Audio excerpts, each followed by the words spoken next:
one of the questions we talk about in our work is, when a board member says, this is the way we've done things around here for 20 years.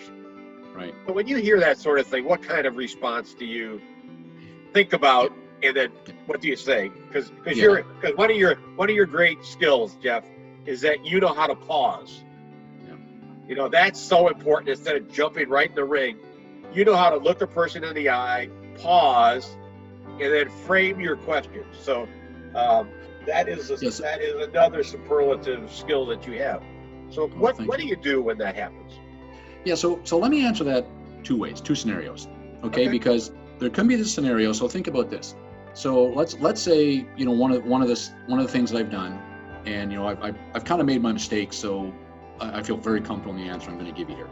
So if I go into a company and I say, let's say I'm not going to go in as at this point the CEO. I'm coming in there to help them build a managed service business, or to start looking at how do I transform that business from where you are now to where you want to be, and managed service is going to be a key component of it. So if it was a public company, the thing I have to realize is that these people are driven, by the market. These people are driven by making numbers and all that.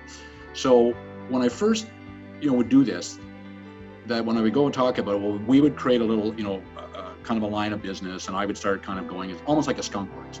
Yeah. But then when they said, okay, now it's time, we think we want to start maybe pushing this out in a bigger way into the company as a whole, they would amalgamate it into the company. And guess what? It just died.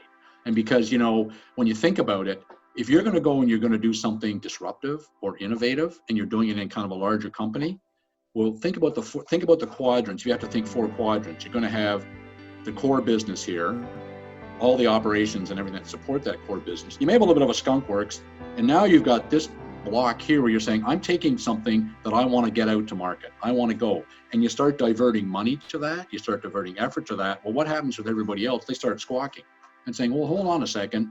You just gave him $50 million. If you give me $50 million as your sales guy selling your traditional product, I'll go out and buy a whole bunch more reps. And I can guarantee I'll bring you $100 million in.